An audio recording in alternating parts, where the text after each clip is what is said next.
Welcome to boards education. Boards এডুকেশনে তোমাদের আরও একবার স্বাগত। বোর্ডস এডুকেশনের তোমাদের এখন আমি আলোচনা করব কম্পিউটার সায়েন্স নিয়ে। কম্পিউটার সায়েন্স বলো আর কম্পিউটার বলো, বেসিক কম্পিউটার দুই একই বিষয় মোটামুটি। তো কম্পিউটার সম্পর্কে আমরা বিভিন্ন বিষয় সম্পর্কে আরও ভালোভাবে জ্ঞান নেওয়ার জন্য আমার এই সেশনটা। এখানে তোমরা কম্পিউটারে খুঁটিনাটি যেই সব বিষয়তে তোমাদের জানতে অসুবিধা ছিল তো সেই সব সম্পর্কে আলোচনা করব, এবং ইন্টারভিউতেও আমাদের কম্পিউটার সম্পর্কে কিছু কোশ্চেন করে থাকে এবং পরীক্ষাতেও আমাদের কিছু কোশ্চেন এসে থাকে কম্পিটিটিভ এক্সামে। তো সেইগুলো যাতে আমরা খুব সহজে ক্র্যাক করতে পারি তার জন্য আমার এই সেশনটা। এই সেশনে তোমাদেরকে কম্পিউটার সম্পর্কে আমি আলোচনা করব এবং কম্পিউটারের কোনটা থেকে আমরা কোন শর্টকাট প্রসেসে যেতে পারি, বা কম্পিউটারে কোন কিকে কি বলে, কোন কিবোর্ডে কতগুলো কি থাকে এবং কিগুলোর কাজ কি, সব জানবো আমরা এই সেশনে। এই সেশনটা তোমাদের ভীষণ হেল্পফুল হবে এবং তোমাদেরকে সাহায্য করবে কম্পিউটারকে শিখতে।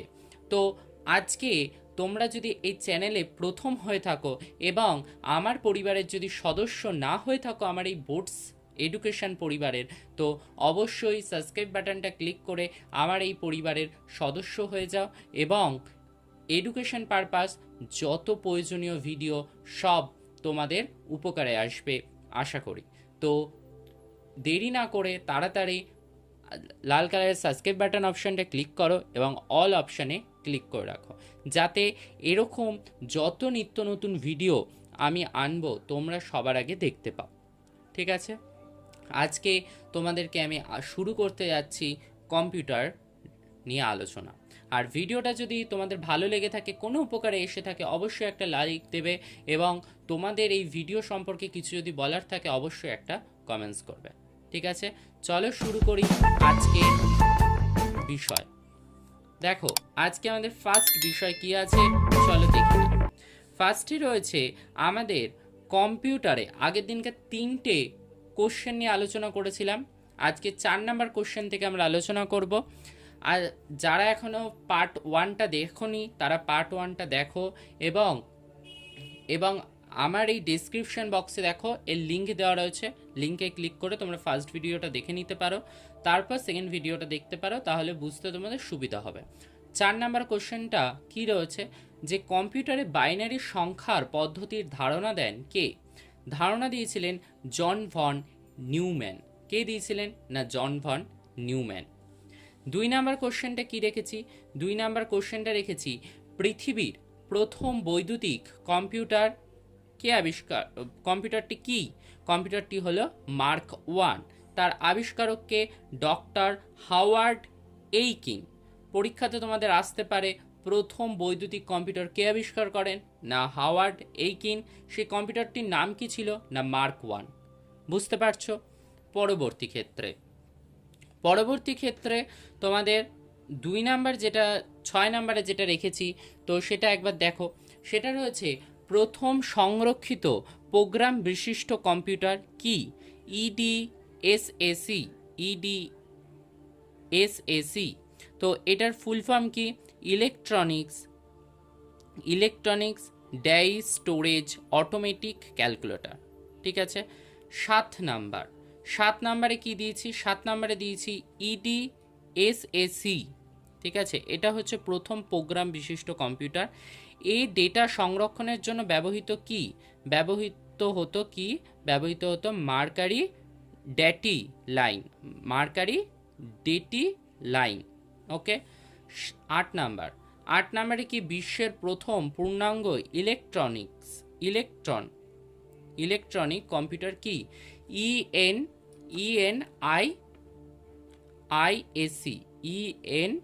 ইএনআইএসি। তারপর বাণিজ্যিক ভিত্তিতে তৈরি প্রথম ইলেকট্রনিক কম্পিউটার কি? ইউএনআইভিএসি। এটার ফুল ফর্ম কি? Universal automatic calculator. তারপর ট্রানজিস্টার ভিত্তিক প্রথম কম্পিউটার কি? ট্যাক্সো। ঠিক আছে, তারপরে এটা মাইক্রোপ্রসেসর ভিত্তিক প্রথম কম্পিউটার কি? মাইক্রোপ্রসেসর ভিত্তিক প্রথম কম্পিউটার হচ্ছে অল ট্রাই 880, অল ট্রাই 880। তারপর মাইক্রো প্রসেসর ভিত্তিক প্রথম বাণিজ্যিক কম্পিউটার কি? ইন্টেল 4004। আর এটা হচ্ছে কে বের করেছিল? এটা বের করেছিল হচ্ছে ইন্টেল কর্পোরেশন, মানে এটা একটা সংস্থা। ইন্টেল তোমরা ভালো মতোই জানো, ইন্টেল একটা সংস্থা, তো তিনি বের করেছিলেন, সেই সংস্থা বের করেছিল। 13 নম্বরে কি রয়েছে? আইসি চিপ দিয়ে তৈরি প্রথম ডিজিটাল কম্পিউটার কি? ডিজিটাল কম্পিউটার হচ্ছে আইবিএম সিস্টেম 360, আইবিএম সিস্টেম 360। ওকে, চলো পরেরটা দেখে নিই কি আছে। 14 নম্বরে মাইক্রো কম্পিউটারের জনক। মাইক্রো কম্পিউটারের জনককে এডওয়ার্ড রবার্টস। তারপর ডিজিটাল ঘড়ি বা ক্যালকুলেটর যে কালছে লেখা ফুটে ওঠে তা কি দিয়ে তৈরি? যে কালছে একটা লেখা ফুটে ওঠে সেটা কি দিয়ে তৈরি? সেটা তৈরি হয় হচ্ছে সিলিকন দিয়ে, সিলিকন চিপ এর দ্বারা তৈরি হয়। ঠিক আছে, তোমরা অনেকেই জানো না ডিজিটাল ঘড়ি বা ক্যালকুলেটরে যে কালছে লেখা ফুটে ওঠে তা কি দিয়ে তৈরি? তা হচ্ছে সিলিকন দিয়ে তৈরি। চলো 16 নাম্বারটা বিশ্বের একমাত্র কম্পিউটার জাদুঘর কোথায় আছে? বিশ্বের একমাত্র কম্পিউটার জাদুঘর আছে আটলান্টা, ইউএসএতে। আর একটা কথা, এবার বাংলাদেশে প্রথম কম্পিউটার স্থাপিত হয় কবে? 1946 সালে বাংলাদেশে পরমাণু গবেষণা কেন্দ্রে। ঠিক আছে, পরেরটা সেটা যে কি ছিল? সেটা হচ্ছে আইবিএম 1620 মডেলের মেইন ফ্রেজ কম্পিউটার। তারপর হচ্ছে বিজয় কিবোর্ড আবিষ্কারককে? বিজয় কিবোর্ডের আবিষ্কারক হচ্ছে মোস্তাফা জব্বার। তারপর হচ্ছে আইসাইট কি? আইসাইট হচ্ছে দৃষ্টিহীনদের জন্য আবিষ্কৃত বাংলা সফটওয়্যার। আইসাইট কি? আইসাইট হচ্ছে দৃষ্টিহীনদের জন্য আবিষ্কৃত বাংলা সফটওয়্যার। তারপর 1881 সালে প্রথম এপসন কোম্পানি সর্বপ্রথম ল্যাপটপ প্রবর্তন করেছিল। ল্যাপটপ কে প্রবর্তন করেছিল? না, 1981 সালে এপসন কোম্পানি সর্বপ্রথম ল্যাপটপ প্রবর্তন করে। তারপর মাইক্রোসফটের প্রথম প্রোগ্রাম কি ছিল? MS DOS. তারপর আইবিএম কে বলা হয় ব্লুবার্ড। আইবিএম কে কি বলা হয়? ব্লুবার্ড। কেন? এটাকে বলা হয় ইন্টারন্যাশনাল বিজনেস মেশিন। তারপর হচ্ছে সর্ববৃহৎ সেমিকন্ডাক্টর চিপ প্রস্তুতকারী প্রতিষ্ঠান কোনটি? না, ইন্টেল কর্পোরেশন।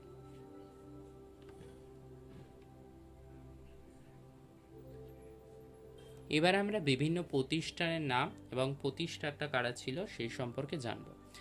তোমাদের ওখানে আমি 22টার মতো শর্ট কোশ্চেন রেখেছিলাম, 22-23টা শর্ট কোশ্চেন রেখেছিলাম, ওইগুলো ইম্পর্টেন্ট তো তাই রেখেছিলাম। এবার প্রতিষ্ঠানের নাম আর প্রতিষ্ঠাতা জানব। তো প্রতিষ্ঠান হচ্ছে মাইক্রোসফটের প্রতিষ্ঠাতাকে? মাইক্রোসফটের প্রতিষ্ঠাতা হচ্ছে Bill Gates.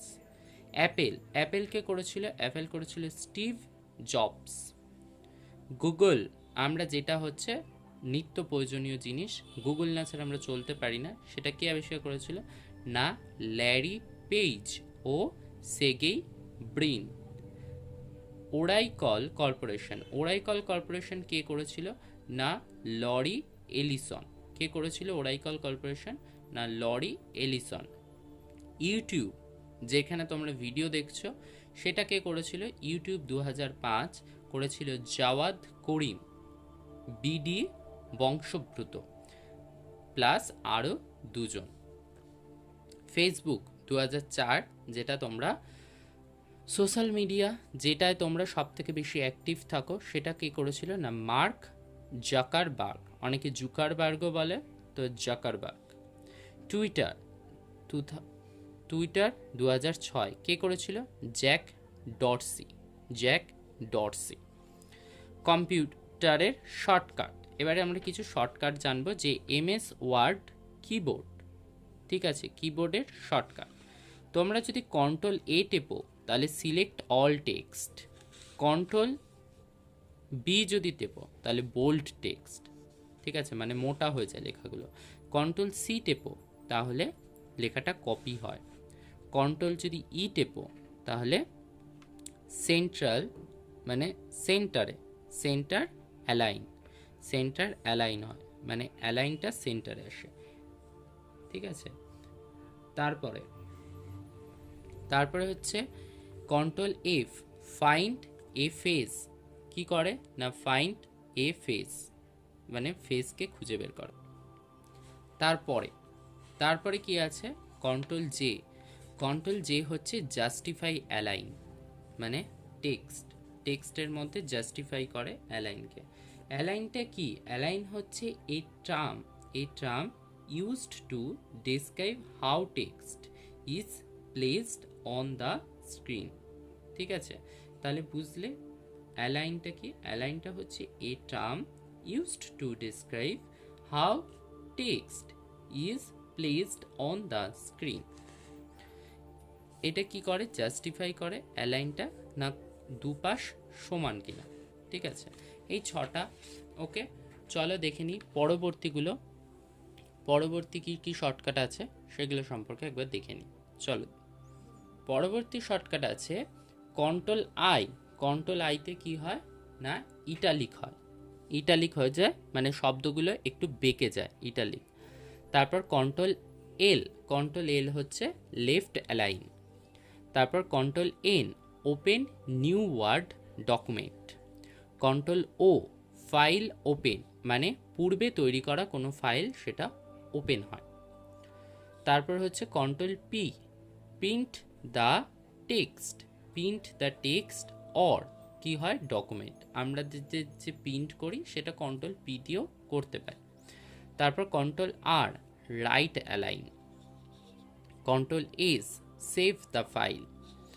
Control U, underline the টেক্সটের নিচে আমরা আন্ডারলাইনের ক্ষেত্রে কন্ট্রোল ইউ ব্যবহার করে থাকি। তারপর কন্ট্রোল ভিতে কি হয় না কোনো লেখা হচ্ছে আমরা পেস্ট করি, যে এখানে ধরো লেখাটা রয়েছে, তো এটাকে আমরা কন্ট্রোল ভি দিয়ে কি করলাম, কন্ট্রোল সি দিয়ে কপি করব প্রিন্ট লেখাটাকে, করে কি করব কন্ট্রোল ভি দিয়ে আমরা এই জায়গাটা ধরো পেস্ট করলাম, ঠিক আছে। তারপর কন্ট্রোল এক্স দিয়ে কি করি, কাট দ্য টেক্সট, মানে টেক্সটটাকে কেটে দিই।